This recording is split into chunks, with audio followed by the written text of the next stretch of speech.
Hello everyone, how's it going? So before we get to the core of the story, I want to make clear of something.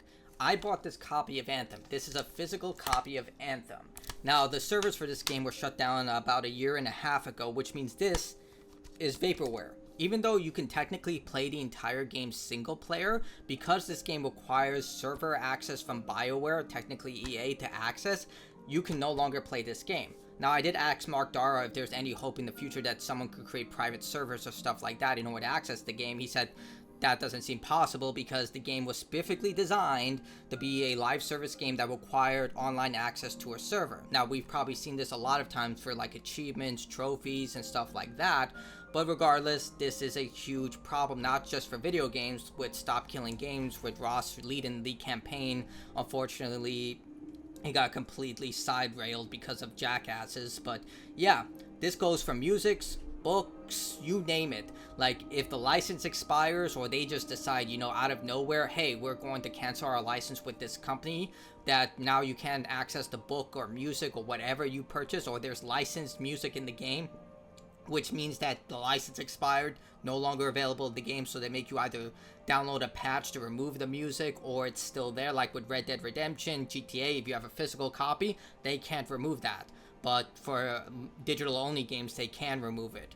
And the reason this is so profound is because Sony's at it again.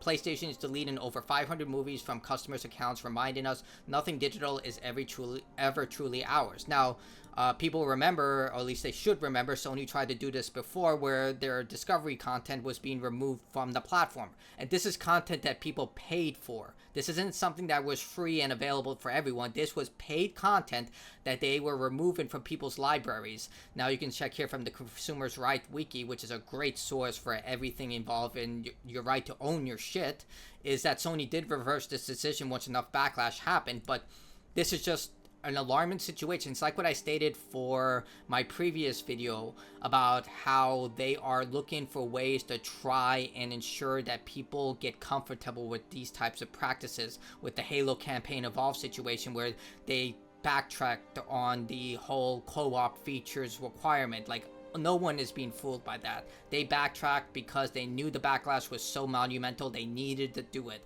You're not going to convince me otherwise. They've been trying to pull the Xbox One original release BS ever since the beginning.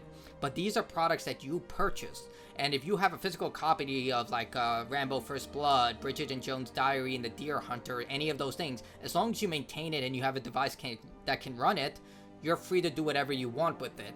But with these companies, they're trying to make sure that you don't own your digital products to the point that you have to either rebuy it or you rent it indefinitely. In fact, I don't think a lot of people remember this, but back in the 1990s or early 2000s, there was actually a disc that was supposed to be printed that would require, it would be destroyed after a certain amount of uses. Basically, once you used it a certain amount of times, the disc would become unreadable. And they tried to manufacture this, but it just didn't go through because people own their physical stuff. This was during the early digital age, where people were very apprehensive when it came to digital purchases. Here's another thing about digital purchases.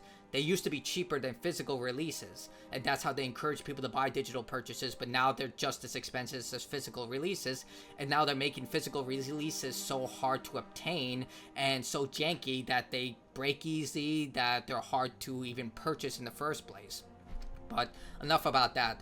Sony is contacting PlayStation Store users who bought movies from the platform that were distributed by Studio Canal, like Terminator 2, Total Recall, and Confessions of a Dangerous Mind, to say that you will no longer be able to access previously purchased content from Studio Canal, and that it will be removed from your library. There is no mention of any refunds or make goods for the affected users. Sony simply says the films are going away due to our content license agreements, once again reaffirming that the fact that you are never truly buying anything that's digital, just temporarily renting it.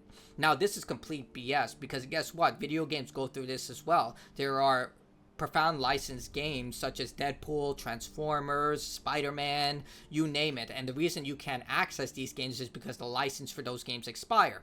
However, if you purchase the game, you can still re-download it. I'm sure a lot of us use Steam. If you purchase, for example, Spec Ops The Line, that game was recently delisted, I think about a year and a half ago. That's still recent in my mind, but they delisted it. But because I purchased the game, I can reinstall the game at any time. Even if I uninstall the game, I can reinstall it as many times as I want. Same for people who purchase digital versions for Transformers, Spider-Man through Steam. They can still download the game, no problems, no issues whatsoever. So why can't people do that for this? Like, that's my big question. They purchase these movies, they should be allowed to re-download it. And if you are not able to give that service, they should be given store credit, a refund, something. Because just taking it away, this is just... Like, imagine if someone just came into my house, even though this is vaporware, they came in and they just stole this. This is my property. You can't just take it. But they do the next best thing where they just like do stuff like this. Oh, the servers are shut down. Oh, we can't support this single player game that requires an online connection for some stupid ass reason. Like, this is something that you really need to be on the watchful eye for, because they're trying to convince people that this is going to be the new norm, and they're trying to convince younger people. Like, I've seen this with my nieces and my nephews, my friends who have kids. They're becoming aware of this to the point that they think this is normal, where buying something and owning it, oh yeah, that doesn't matter. Or they create these stupid these stupid answers and try to convince younger people, like, oh, you bought this copy of, I don't know, Shrek, and you haven't watched Shrek for like 10 months. Why would you ever want to watch it again? So we're just going to take it back. They're trying to convince people that this is normal. It's not normal. This is literally going backwards, where they're trying to confiscate your property that you purchased. This is news brought to people's attention by X user Somnitic, who posted the notification they had received from PlayStation this week, along with the unapologetic news that the purchased movies would be deleted from their account on September 1st. The message concluded with, click here for a full list of affected titles. Support, thank you. The same warning is now reproduced on the PlayStation website, so this is where it is, right here. So these are all the movies and TV shows, I assume, because they said seasons, that you will no longer be able to access because, you know, even though you bought these movies and you assumed because they were a digital purchase that they would always be linked to your PlayStation account and you would be able to re-download them at any time you want, well, fuck you. Basically. Yeah, screw you. You gave us money for this stuff. Well, we're taking back the product. Do we get a refund? Hell no. What do you think this is? You gotta pay the Concord tax. It's just like, and here's the list.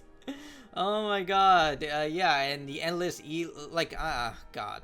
This is just like so much BS. And yeah, they make the note about GTA 6 releasing without a physical box.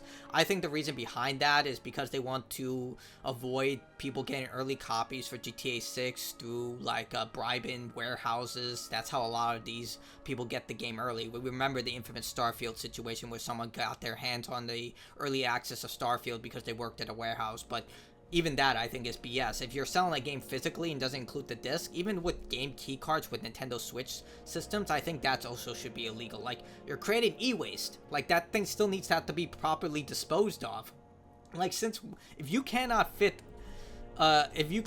be bothered to create a physical product, then don't do it. But this is more important than ever to remember that digital purchases are a landmine of a situation.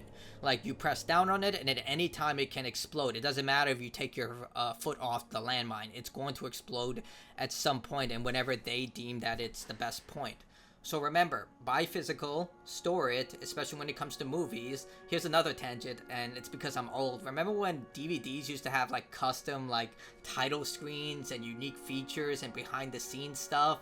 Like, dude, they don't have that anymore. Like, I recently bought the Batman, and I was just like, I love the movie, but it's like none of the cool things that used to be in these DVDs and special editions are there anymore. But even so, like, this has become more apprehensive than ever to literally buy digital stuff like this, because, I don't know, like, at this point, I really think that they're trying to normalize this. Like, it sounds like a conspiracy theory, what I just said, but like I said, I talk to younger generations about this stuff, and they are slowly starting to normalize this type of behavior, and it's becoming scary. If you have kids or you have younger people in your life, remind them what physical releases matter. Like, Star Fox, freaking awesome game, and it's on the cartridge. So if they ban my Nintendo Switch 2, I can still play it, but teach the younger generation the importance of physical media any way you can and fight back against this. But that's it for me. Have a good day. Hopefully you have a better day than I did, because this stuff ruins my day every time I read it.